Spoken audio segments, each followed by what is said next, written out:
the chemotherapy has a tendency to make you constipated. And then the radiation has a tendency to give you the opposite, the diarrhea.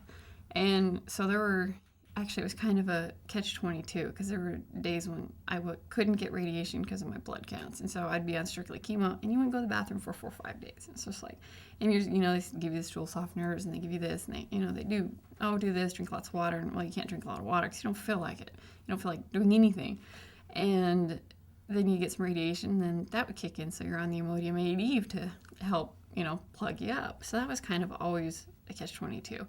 And the radiation eventually led to, I developed fissures, and that's where the muscle tears. And that was probably the most excruciating thing I've ever had to do in my life, because it was really bad. And those are side effects they never told me would probably occur. And so I had to discover that one on my own. And it just, like I said, it really hurt to go to the bathroom.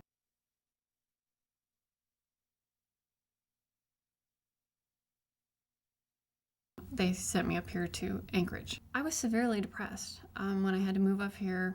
Actually, my husband was up here for about the first 2 weeks, and he left, and he had to fly home to go back to work, and I lost it. I mean, I broke down. I sat in the car and just bawled.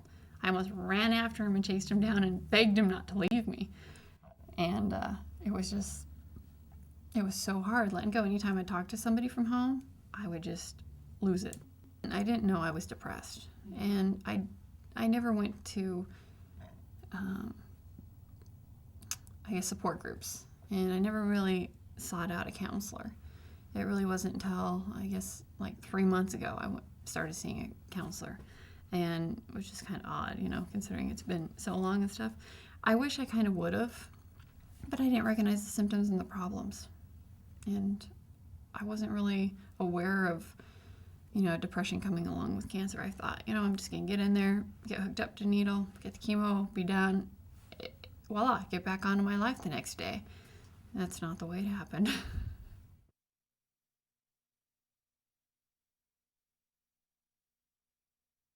I've never really considered death.